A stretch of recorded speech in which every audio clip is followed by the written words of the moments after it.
Let's see. Yes, Christina, good angle. Christina is here! I'm so excited.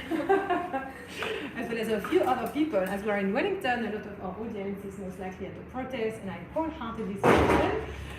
And we will hold here a little bit of vortex of fun, joining light as we embrace this multidimensional forum for about an hour, and we will finish around 5:30, and then we'll shake all of this with one and only Erin. So most of you are familiar with my work. You might not be familiar with my work, so I'm just going to explain quickly. So I'm a multidimensional channel and trans channel as well as spiritual teacher. And today I offer my channel to be able to answer any questions that you might have about anything at all. So it can be like very 3D questions or very out there 5D galactic, what's our life purpose, why do humans exist, who is God, kind of like questions really out there. And so I just simply going to a state where I intuitively connect to my own oversoul network, which is the overarching frequency that I am. So we each have an oversoul web network that projects in different realities, and we are just a projection in this reality. We also have other projections in different alternate realities, maybe on Earth, maybe in other star systems. On Earth, it could be past life, could be future lives, could be similar lives. I could be, you know, in any other kind of culture, male, things like that. So this oversoul network allows me to receive a huge amount of information from my own channel, but I also co-create with ascended masters and star races, and I can, when you ask me a question, I penetrate your systems. Because you ask a question, there is this kind of soul-to-soul agreement. Otherwise, I just don't walk around the streets reading people. I don't do that, be reassured. When people go and hang out with me, I never read them. I know that some of you had concerns when we became friends. What is she gonna see? But I actually just don't see anything else than awesome vibes, like, you know, like cool human beings, or not so cool human beings that I don't want to hang out with.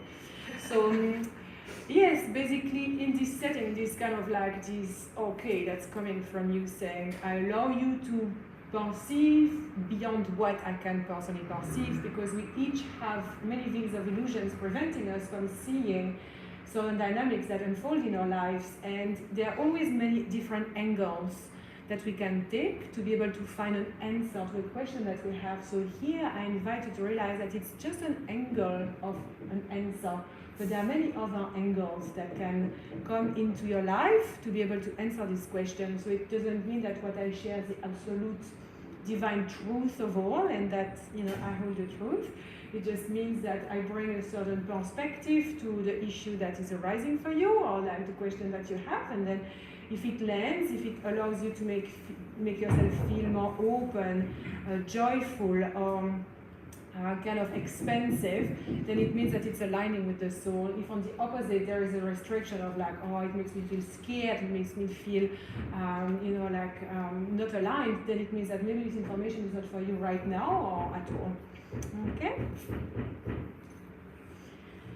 So we have awesome people joining us on YouTube because I'm, you know, building, and I have most of my tribe actually that's international. So thank you very much for being there. I really appreciate. If you have questions, please, you can write in the comments. I will check, you know, and I'll be able to also answer your question. And for today, let's start. Who has a question?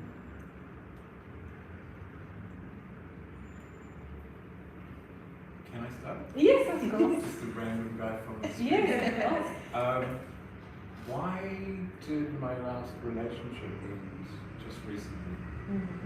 Okay, so that's a very, very broad question. Thank you very much for answering this question. It's very interesting because yesterday I recorded a transmission that explains the architecture of connection between souls, a romantic level, meaning twin flame, divine union relationship that we could understand as such. And so I'm very happy to share this with you, and maybe later when my beautiful friend and also assistant Christina is going to publish it on YouTube and my podcast, you'll be able to hear, you know, the whole transmission. So it was an hour, so I want to share for an hour, but I will share a little bit of the dynamics that we perceive coming in your field. so there was completion of the cycle of giving and receiving the teachings that you each needed to receive. And when this completion comes, it means that the two humans that experience this interaction on a romantic level, they know it, but they know it, and at times this knowing is conscious or unconscious. When this knowing is conscious, then the human has the opportunity to observe what is then coming. It's like, okay, so I feel this relationship is complete, but I cannot imagine being by myself, but I don't want to be on my own, or but I still love her. And there's all of the things that the human works on into understanding. Is it this feeling of completion? Where does it come from? And am I hurt, or what has she done to me? What have I done to her? And most of the time what happens is that it's coming from an unconscious place of feeling like the completion of giving and receiving is unconscious. So it means that then we start entering cycles that can become more or less toxic. So it doesn't have to be toxic, just hitting each other and yelling at each other or betraying each other, but it can be toxic into maintaining something that is simply not fulfilling. So it's like a blah relationship. It's okay, it's nice, but we're not thriving in the relationship. It's like when the other person enters the room, there is not this lighting up happening anymore. There is not necessarily choosing to co-create a magnificent life together, dreaming together about a future, or having a lot of admiration for each other. So basically it's like the relationship settled into a place where there's comfort there. It doesn't have to be negative, but we are not here to be comfortable. We are here to continuously be uncomfortable, because this is how we grow. And so very often relationships come to an end because that's the last key that the two souls have chosen to give each other. It's to basically allow each other to separate, to go their own way, so they can be uncomfortable through the separation process, into getting to know how they can hold themselves through this grieving process, how they can enjoy a breakup that's actually nice, which is actually completely possible. I've had a beautiful breakup with my ex-husband. It was not damaging, not hurting any longer at all. So it's like there's a misunderstanding that when we break up or we end a relationship, it must be dramatic, or it must be sad, or it must be because we have a broken heart. No, it can sometimes be simply there is no more excitement in this. And so like the two souls, the last key that they give each other is to basically allow each other to walk away and to go through this dynamic. And at times souls come back because they feel that not everything is resolved. There's still attraction on some level. But most of the time it's just because of lack of courage, or lack of really trusting that we can be happy on our own, and that there is someone else out there, and that we are still a good person, and that we still be friends. So it's always, we are not necessarily meant to be with one person for the rest of our lives. It always comes in bubbles. So the bubble sometimes lasts a lifetime for some people, and that's beautiful, and most humans it will not. And so it's been really distorted relationship that we have experienced a lot in the past, and now we're going to start entering more and more into understand these quantum dynamics of co-creating certain pathways of evolution together. When we are super happy together, we learn, we love, we make love, we create, and so on, and then we reach this peak point, and there is this comfort. And when there is this comfort, the two souls can definitely decide to continue to be together, because they are happy to be comfortable, because they each grow also in their own way. So it's not that the relationship necessarily doesn't have like all fire and excitement and sexiness, like there is some beautiful relationship that settle after a while, but it means that it comes from two consciousness choosing to stay together for the good reason, not because they're just like, oh, what else would we be doing? So there's always an opportunity to, when we end up a relationship, to have all of this time for ourselves, to rediscover who we are without a relationship and what it is that we want to be doing next. And there's this regain of energy and vitality. It's literally moving from one life to a new life. So it's like a quantum jump into new reality. So there is always the possibility to take all the gifts and talents and beautiful things that you have received from that relationship and keep them in your heart, and then see all the things that are not really nice. And that's like shifting standards, really seeing like, oh, maybe like this was not working because of this and that. What is it? Who am I first? And what it is that I want to have in another person? What are the standards that I'm looking for? And then start a dating game again, as we might do tonight. Is you're gonna come to silent dating? Yes. Like I would highly encourage it. I went 2 weeks ago. It was very valuable. Okay. Awesome experience. Yes. And no proposal? No, thank God. No. No. Yes, so it's a very good thing. It's a very good thing. There's a lot there that's going to take you. Like to experience a lot. Really exciting. Yes. It's good. Just good points. You're welcome. Thank you for asking. Voilà. Anyone have another question? Yes. I came to your first one of these. Thank you. And I just wanted to say I felt a lot of love during it, and it was really. I didn't ask a question, but it was really, really nice. So thank you. Thank you. Yeah, my question's a bit of a big one, I guess. Yes. It's just something I'm curious about humanity, which is why we don't do anything about climate change. And I have a 4-month-old, and I'm just wondering what kind of world he's going to grow up in. I love this question. Thank you so much. This is such a good question that touches the heart of so many of us around the state of affairs of the world. And for some of us, it's around climate change. Others, it's around this pandemic. Others, it's around, like politics or finances or education and health and so on. So all of us at the moment, we are being given the scary scenario that is going to allow us to reclaim more of our sovereign being as a powerful creator of our reality. Because eventually, it doesn't really matter what's happening to the world. It doesn't matter if it heats up, if everybody gets sick, if there is big wars out there, in a way that when we are fully anchored as a sovereign being, understanding the quantum dynamics of attraction and of manifestation and of really embodying more of our unique soul essence and going for what we want, we realize that we can still have the best life in the worst circumstances, which so many amazing people have shown in the world in the past and are still showing, you might know some people, like I know some people, they seem to have got all the wrong cards to start with, but somehow they're still so freaking happy, and that's very inspiring. So here the message that is coming for you is how can you reclaim so much of your power that you would not allow anything that's being shared out there to affect your happiness, and how that would allow you to be unshakable. So if we were to say that there's this movie, Don't Look Up, at the moment, and I find this movie very interesting because it's if now we were told this, how would we react? Would we go into a terror mode, into let's do something about it, knowing that there's nothing to be done about it? Or would you choose to just, have fun, make love, see the people we want, and eat all the food, which is what I totally would do. And it's basically, every single day, how can we live like that? How can we live? And it's not living in a selfish way at all, because it's you are aware that you care for the environment. So in the comfort of your own home, in the intimacy of your heart, in all the choices that you make choices that align with your values. And you know that what you do makes a difference, because you know it. Of course it makes a difference. And therefore, because it makes a difference, it's I'm actually create my reality.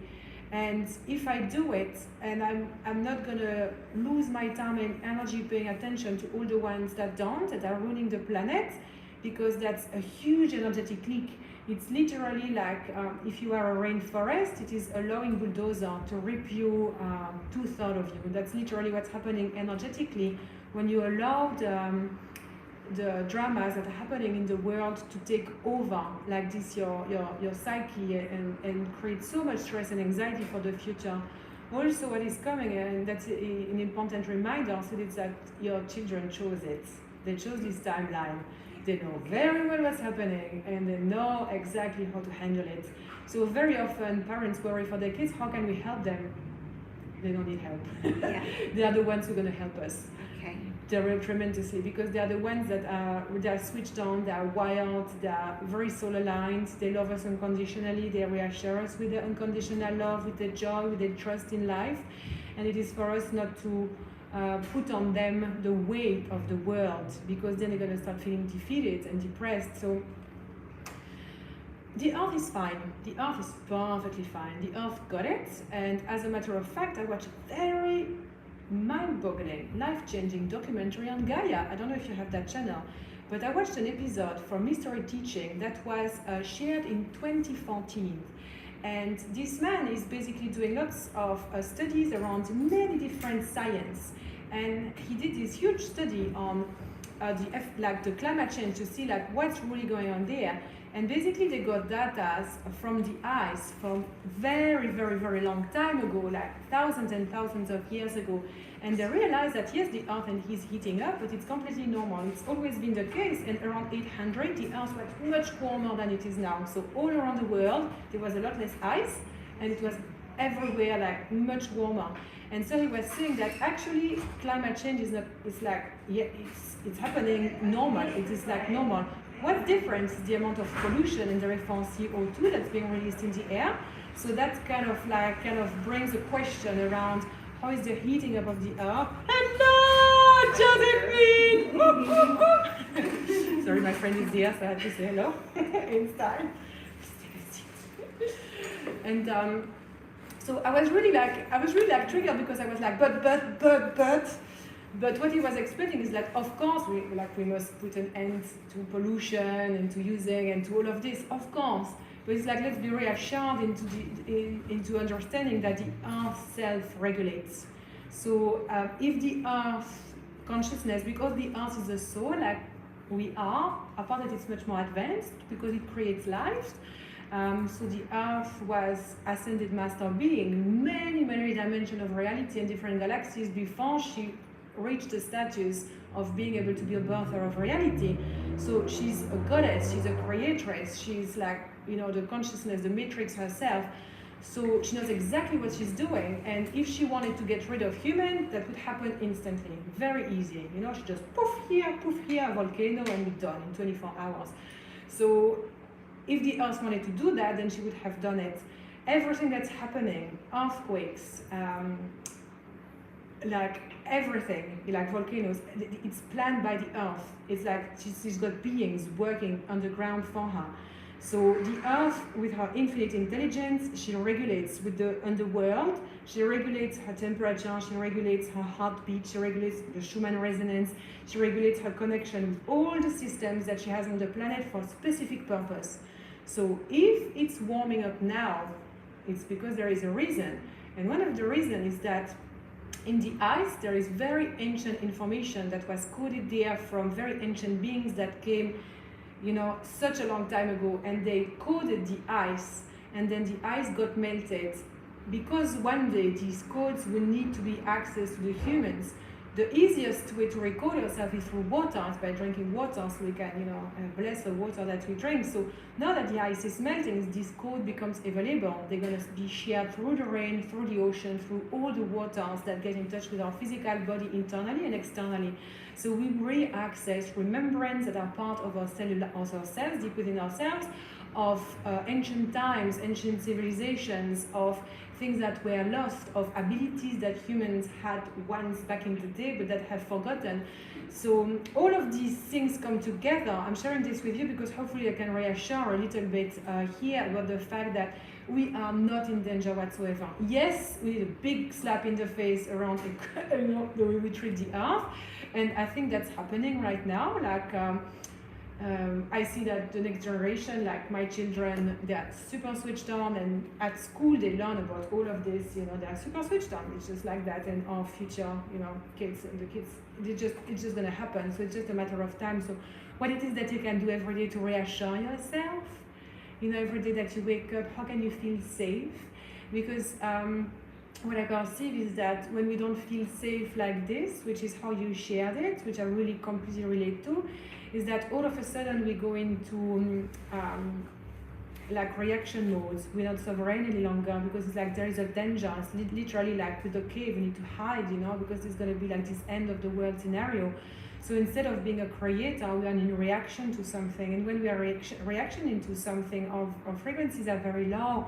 We are very afraid. So pretty much any like doomsday scenario that's going to be presented to us, we're just going to just gonna follow that, which is like the mass psychosis that is happening at the moment. So it's always, our job is to feel safe, and we feel safe in our body. This is why doing work with Erin, for example, to reconnect with the body is so important. Doing prayers, meditation, go in your heart. Your heart knows. Your heart is the seat of your soul. So it's like, ask your soul, how can I feel safe today in this world? How can I feel safe in my own body? And how can I allow myself to know that my children are safe as well? And simply allow yourself to receive any kind of answer. It can come from a little part of your heart, a little part of your mind. It can come from maybe like finding feathers on the path during the day, knowing that the angels look after you. You see all the numbers on your phone. And it's kind of like allow everything that can reassure you to reassure you, and find practices, daily practices that's going to allow you to feel safe and relaxed in your physicality. Because when we are relaxed in our physicality, in our physical body, in our mind, in our emotions, then relax in the world. So literally whatever's going on in the world, it has zero effect on us, and that's true power. Good? Yeah, good. Yes. Thank you. Thank you for your question. Love this question. Thank you. Does anyone else have a question? Yes, Garima. It's probably a specific question, and hopefully it can help some emerging scientists as well. So it was an idea that sparked through me, which is making me muster all the courage to leave my current job and think about quantum genes, healing and stuff. But I feel personally it is such a big leap for me that I don't know how to take the baby steps and in what direction to go. Doing some online jobs research, I realized that they don't actually really have something like this. So how should I progress to get to my end point? Like, should I continue working or finding work in 3D and that will take me there? Or I just don't know how to get there because I don't have a clear intention. Manifestation is becoming very hard for me, which makes me swing like a pendulum to and back. And is New Zealand my final destination, or should I look for jobs elsewhere in the whole world and to get to the end point? I love this question, my friend. It's so awesome. Yes, so like New Zealand, darling, definitely not your final destination. Very small here, very small. Yes, there's like a lot more opportunities for you overseas in the science world, in what you have trained for. So what is coming is that remember the importance of networking. So it's not so much getting a job in 3D reality to pay the bills, but it's getting a job in 3D reality because all the people that you're going to work with, you're going to get to know. And in these people, they're going to be people that are interested in the same thing that you are, that can see the same limitations around the field of science that you have, studied, and that want more, that are thirsty for knowledge, that are also tapping into, quantum paradigms of reality. So they say that for you, you are such a social butterfly, and that being able to be working with people, with interesting teams, like on an advanced intellectual level in your field is really needed. Because it's gonna keep on being the anchor on the path. It's gonna be like taking you there. So it's like, yes, finding work in 3D reality, but not because like most people, you just want to settle down and like stay there and make a career there. No, it's because you know that it's going to be an awesome step on your journey. Because that looks like what I'm going to learn there is going to be amazing. But not only that, but they have the research center and they have these people, and oh my god, like when you go on LinkedIn, you see like this resume of these people, and it's like, oh my god, like they've been in this field for 20 years. What kind of knowledge could I get from there? And you're going to grow your network like that, and you're going to always be able to be yourself and share. Because it's completely okay to be in a 3D world and simply share, I'm here to find out more, and I don't know exactly what it is. Have you ever thought about this way and that way? And then some scientists will be like, what the hell? But other scientists, they'll be like, yes, me too. Eventually, you'll be able to create a team of like-minded people. You'll be able to, find maybe some fundings, because that's something that you need a team for. You need people to study. You need to have brain scans. You need to be able to, take all of these samples. You need to have proper statistics and data around, quantum genetics that you want to, dive into and develop.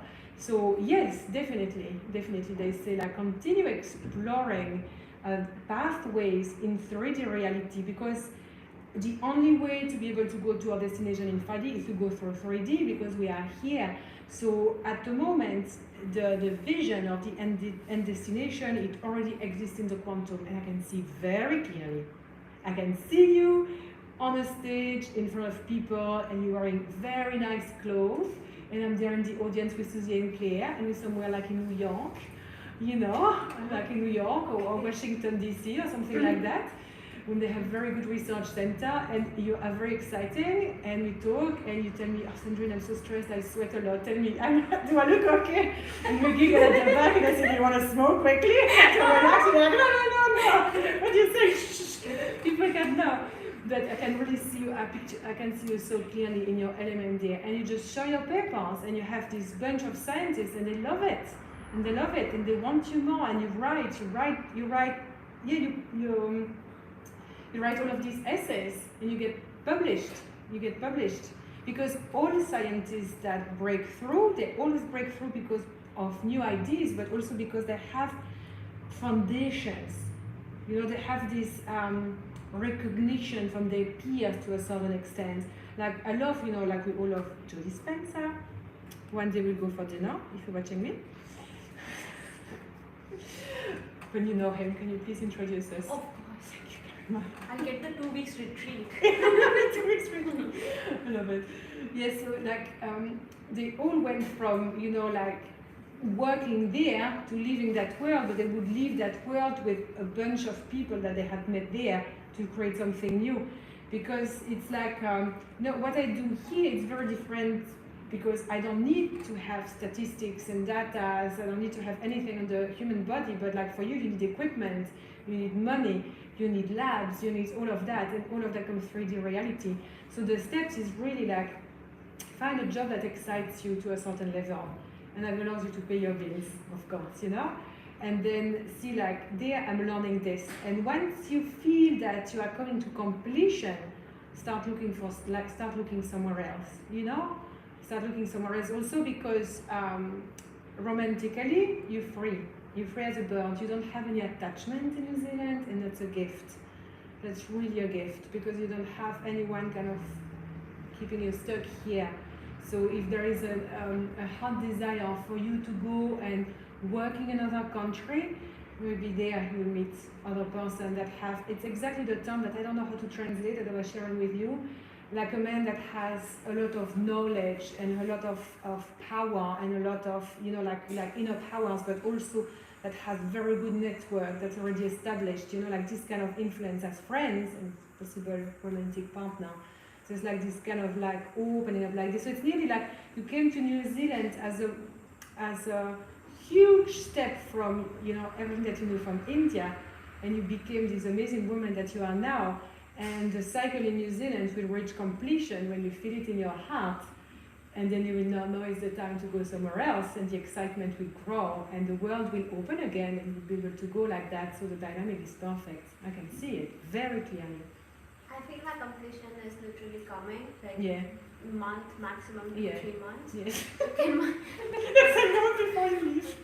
I really feel that it's Yes. complete completion. So is there any hints from my team about what country should I target next? What about there's the States that's lightening up, and also in Europe. Somewhere in Europe they have really good good facilities there. Yeah, good study. And the vaccine then? Yeah. Might get to. You have to. Okay. Yes. Thank you so much. You're welcome, Garima. Your bath is made out of gold. Oh. Yes, literally.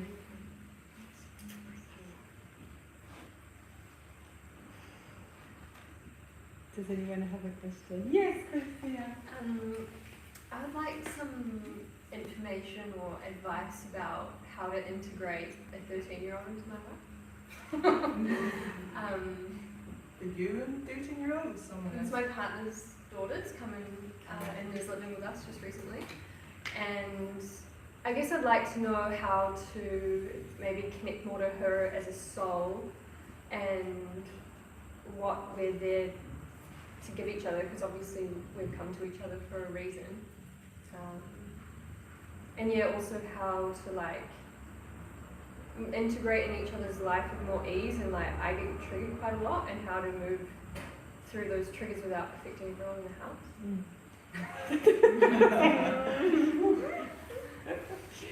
I love this. Okay, so there is an invitation for you to love yourself more when you're triggered in the house, and love your reaction more as well, because there is now this confrontational reaction between you and your reaction when you are triggered. Your reaction when you are triggered, they say it's completely fine. It's completely normal. It's a huge change from being a single woman traveling all over India by yourself to living with a man that's much older and a 13-year-old moved in. It's like such a big transition in just a year, right? So it's like your older systems kind of adjusting, they're settling down, and really there's more harmony coming.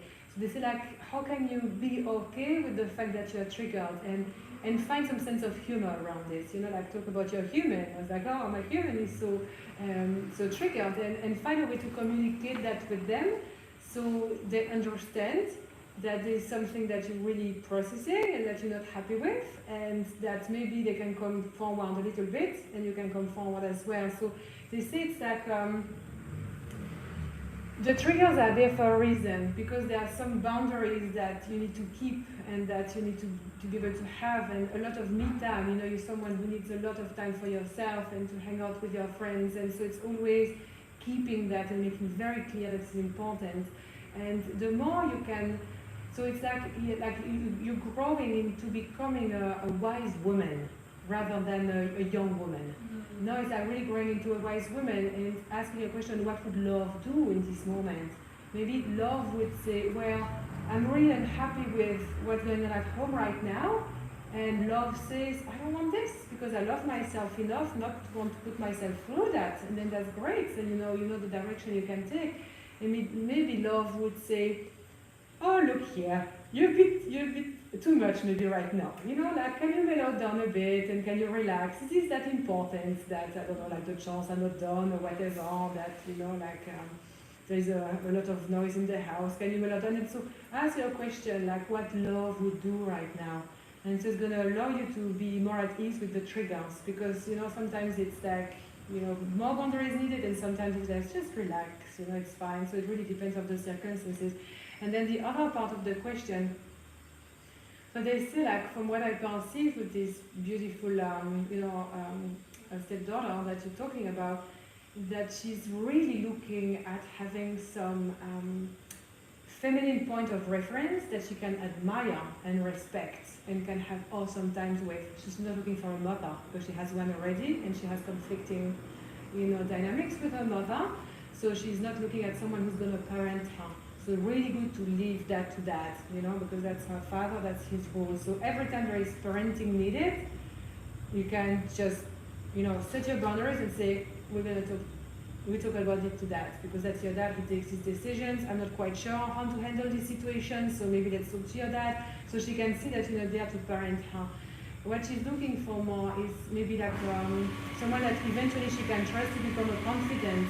So when she has her first boyfriend, or when she wants to go out with her girlfriend, and dad doesn't want to, she wants someone who can understand and be with her, in that balance. And then maybe she's like, okay, so I can be maybe that, and talk to your dad, and like take you out and help you do your hair and go shopping and so on. So she's looking at having that interaction, and it can be such a fulfilling, awesome interaction, because she has perspective on life that are really different from yours, and it's very innocent and pure, and also she's very sharp. I can see that she's very sharp, but she hasn't had in her environment yet people that were open like you are.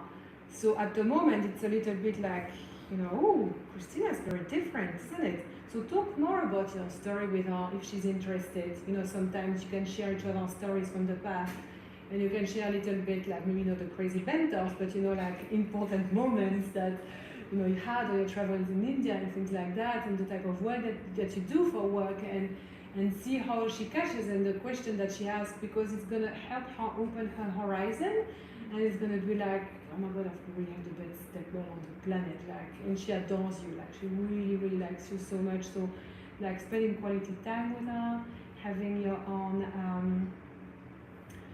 little, it's not your secret, but kind of your own language, private jokes kind of thing, you know, that you can say when dad is there, you just go like, and he's going to be like, what are you talking about? Nothing. Like that's the time of thing that a 13-year-old love, you know, like when I look at my daughter, one of them is 13, she's got her stepmom, and my other 11, same thing. When they talk, they just adore her, and they love her as much as they love mom and dad, but only she doesn't parent them. So they have no anger towards her. You know, just like all for mom, all for that. But it's like stepmom is there, she brushes their hair, she gives them nose massage, you know, she makes really like sometimes some nice food, and very like rarely they do things just the three of them, but when it happens, it's just like they talk about it for months, because they did that with Bridget, you know. So she's truly a very special place in their heart, and they can see themselves having a connection with that woman for the rest of their lives, which is very special. Yeah, very, very unique. It's beautiful. Yeah, good. Yeah, awesome. Thank you. Thank you, Christina. Does anyone else have a question? Oh, I forgot my watch. I don't know what the time is. It's just on quarter past. Cool. We have time for more questions. Do you have a question? I don't know. No? It's okay. You can wait if you want, and see for later. Is there a question coming? I have one for you. Yes. Yes.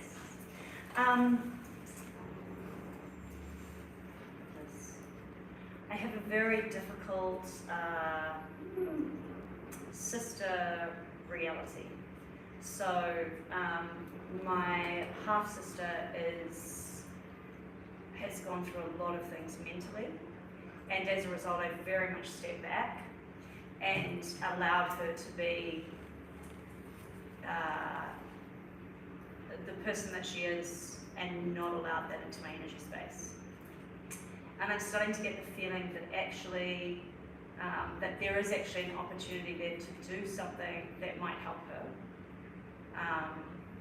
But there's also another part of me that's like, oh, maybe I'm just getting in the way. You know, maybe that's actually not going to serve anyone. So I'm sort of, but I get the feeling there's something there, but I'm not quite sure exactly what that's going to be. And I still have a feeling that it's good to keep some separation, because she is very much a big energy drain. So I'm curious as to if there is something there, or if I'm, you know, overreaching. Yeah. Thank you so much for sharing. I can really feel her. I can really feel her strongly, and yeah, she's coming like this and like this and like this. Like a good friend of mine once told me a story about the pharaoh in the Maori culture, Josephine Dia, and I feel that's a bit of a pharaoh energy that this woman has, and it's like people coming in our life to trying to destabilize us continuously as we are trying to, you know, to reach new heights in our lives, to become, you know, like a better person, and to grow basically everything that you're doing. They're gonna come every now and then to try to sabotage that, and it's on an energetic level. So we all have people like that come in our lives, and it can be more or less related. Like for me, that was my dad, so I had to cut. And it's interesting because for the last couple of months, he kept coming back in my field. Not that he's been in touch at all, but I keep having his energy like, oh, maybe I should try again and so on. But straight away it's like, no, it's coming because of the huge quantum leap that I have had in my reality. So it's another text that you're going to allow this person to come and bring his like nasty negative vibes. And it's the same thing. So it comes into the psyche to see, am I allowing any drain in my energy to come and leech on me, to come and try to destabilize me? And yeah, we can choose, you know, we can choose to try again, because maybe there is something more that we need to learn, or maybe we feel that we can help them, maybe we feel that they are ready. But as long as they don't come and say, look, I know that you can help me, I'm ready for change, and I don't know what to do, can you please help me? And actually voice it like this, then they actually don't actually don't want it. We think that they need, and we know that we could help them. Like, I know I could help him, but she doesn't care, you know.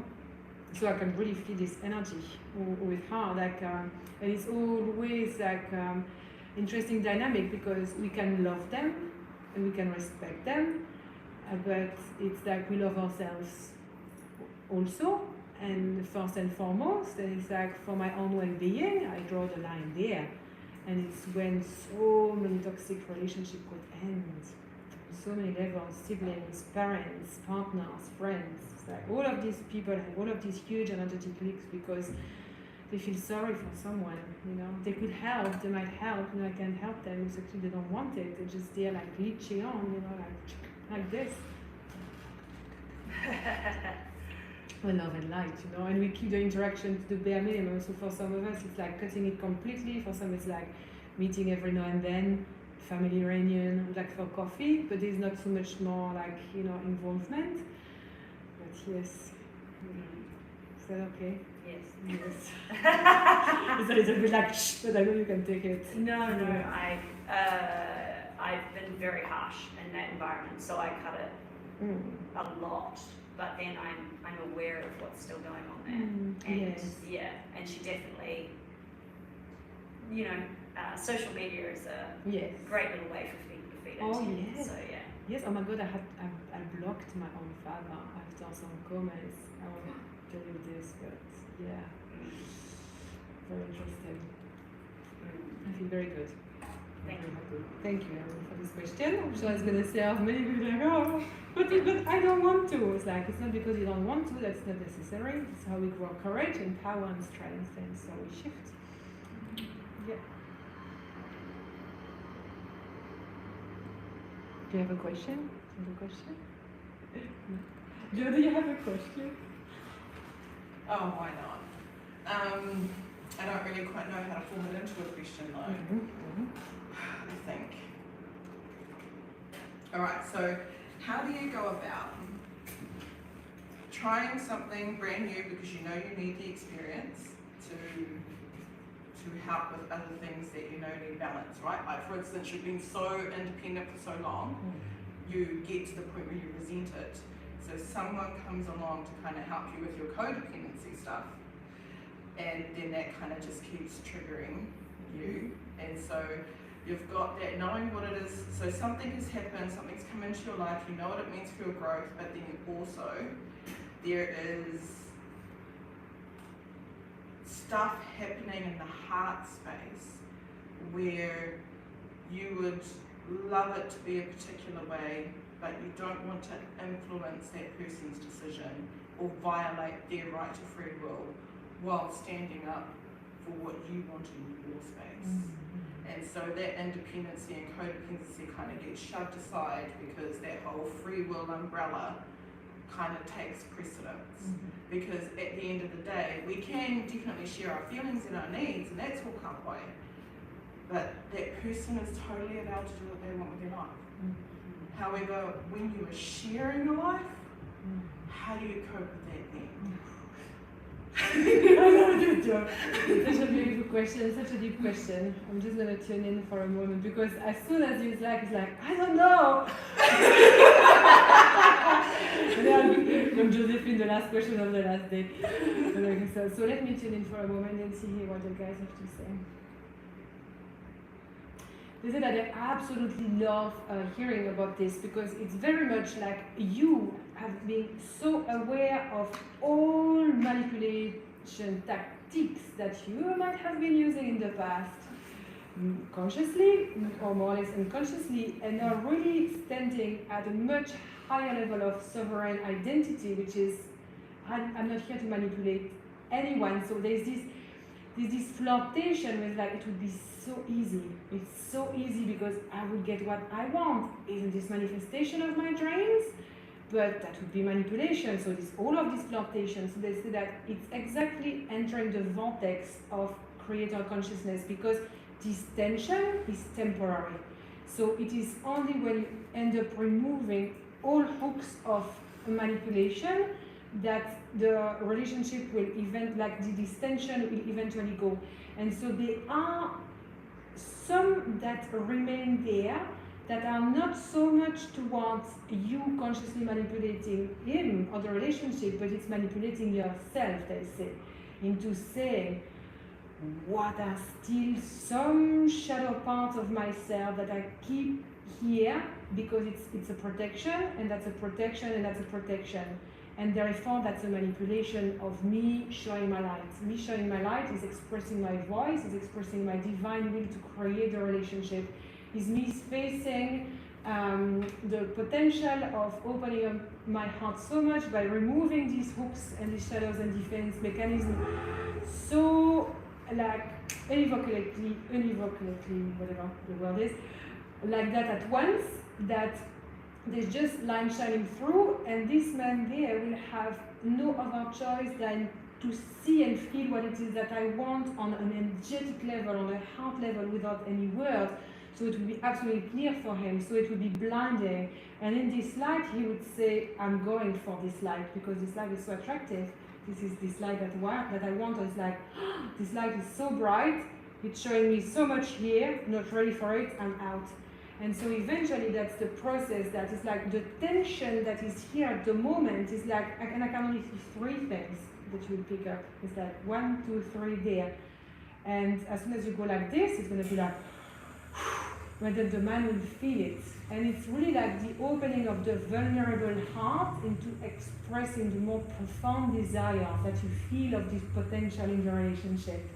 You know, like the little girl that would say, this is my dreams in front of adults, and would unapologetically share that her dream is to fly with the unicorns and then to shapeshift into a dragon and to go sleep, you know, in the underworld, until the adults say, that's never going to happen, you don't deserve it, and so on and so on. So it's very much like finding this innocence of this purity that resides within you, that's going to alchemize these resistances and going to allow this light to shine. So you might not even have to say anything to him, but these you have to say to you. Yeah, that's all the things that you need to do. So it's like all this little bit of work there, thinking that the one that you carry, when she comes into the world, she's bringing this innocence with her. So it's asking her, how can I be that now? What can you teach me already? What can you teach me into being the innocent, you know, child right now in facing this, knowing that I've got myself, I've got you, and I've got my family, because you know you have always. And so this level of tension is going to culminate until that happens, and the release is there, which is going to happen soon, before she comes. You're in for a good ride. No. Yes. No, yes, no. It's so uncomfortable. Yes. Awesome. It's very uncomfortable. Yes. Yes. Love it. Yeah, you've got this, of course. Some days. Yes. Thank you, Jo, for your question. Love it. Yeah. So then, Marisa, if you have any question? I don't know. What do you think is God? What do you think is God? Oh, that's I guess it's a difficult one, because through the human civilizations we have so many gods, so many people believe in different things. Yes, I love this question. Thank you very much. So it's one of the many names that has been given to the unity consciousness that is over-compacting all life forms that exist beyond time and space reality. So at the birth of creation, there was nothing. It's like just darkness. It's like the womb of the mother creatrix. So it can be found in all cultures and all religions, always this duality of feminine, masculine, yin and yang, light and shadows, darkness and light, and all of these things. And so the primal force is feminine force. Primal force is literally the womb that holds all life and also no life, which is the darkness. And within that resides all potential, which is the literally quantum infinite world, is where resides all potential. So from this place of pure stillness and nothingness arose one question, and the question was, who am I? And to be able to answer this question, the womb of the nothing, of this dark place of everything and nothing, had to create another self to be able to mirror itself so they could enter into conversation. So from the divine feminine principle of creatrix, the woman nothing, came something. What came is the divine masculine penetrative force of action that would create who am I? That's the sound, that's the voice. There is already an anchor, so it means that it's like an arrow being shooted within this nothingness. And therefore, it's kind of like through the principle of quantum fractal reflection, which is something that I teach. It's like this copy-paste itself. So second dimension is being created. And from this second dimension, like there's a conversation through wave frequency and light frequency. And so it's like an exchange of information. And so there's this dance like this. And as these waves are being created, these waves start amplifying, and as these waves start amplifying, there is the other third dimension that is created. Third dimension meaning the third dimension is the dimension of the relationship between masculine and feminine and masculine. So there's always trinity, and when the third dimension is created, it automatically copy-pastes itself into fourth dimension. And therefore, when we have fourth dimension, we start experiencing through different pathways of evolution, which allows God to, or like the mother creatrix of everything, to continue experiencing itself through many different realities, and then other dimensions are created consequently. So it's a very broad question. I like this question.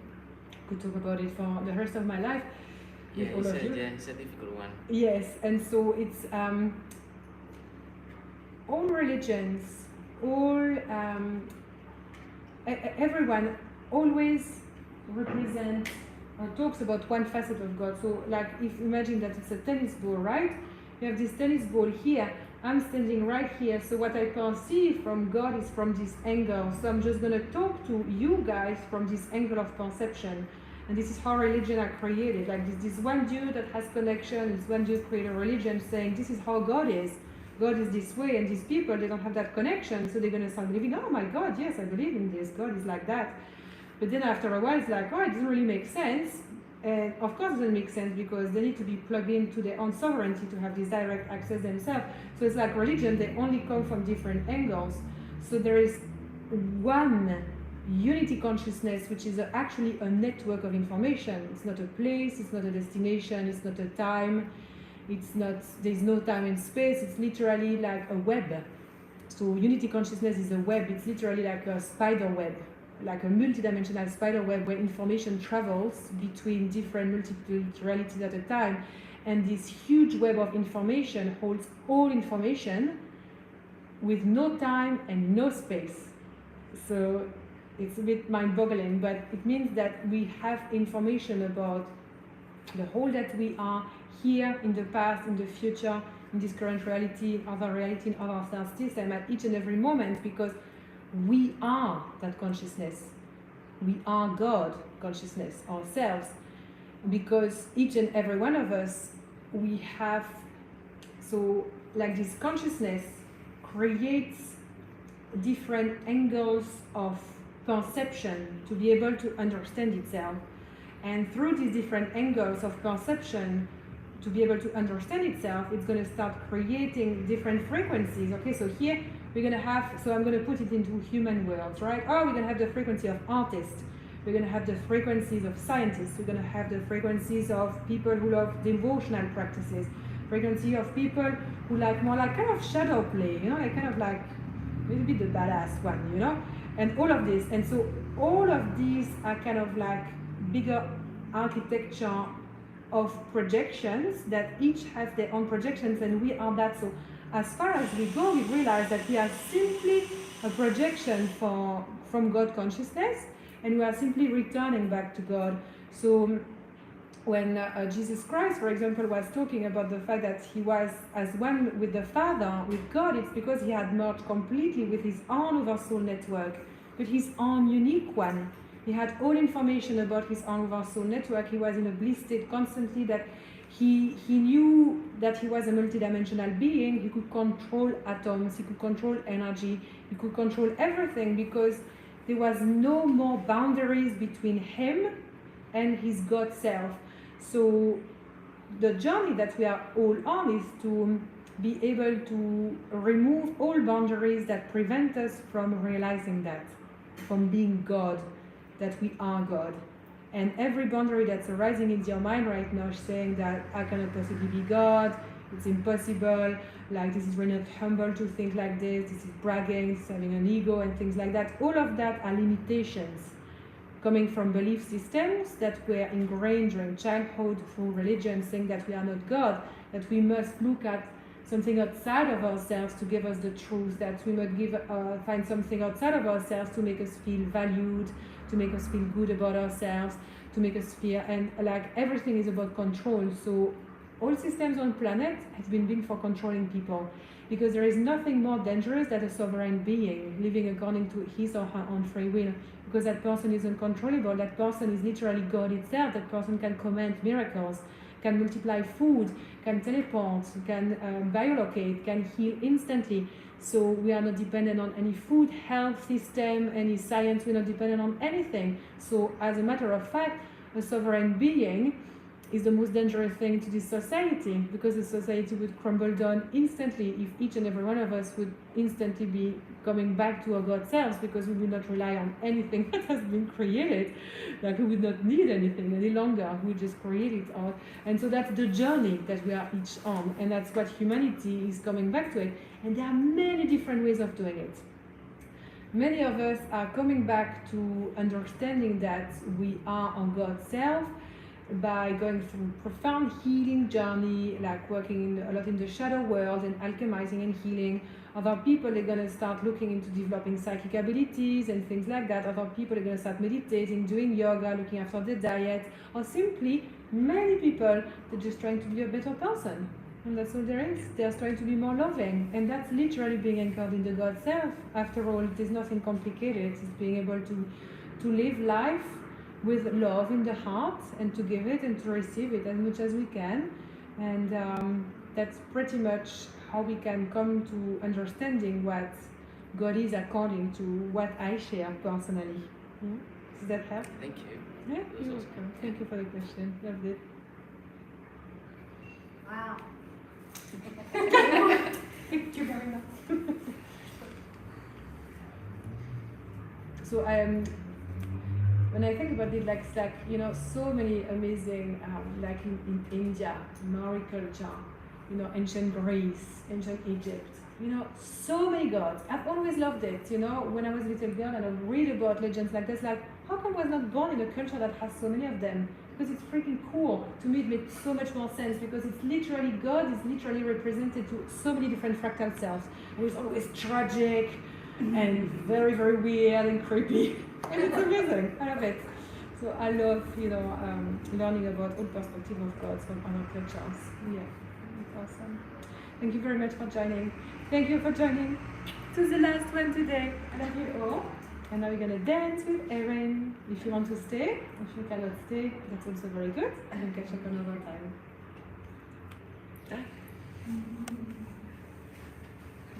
There's something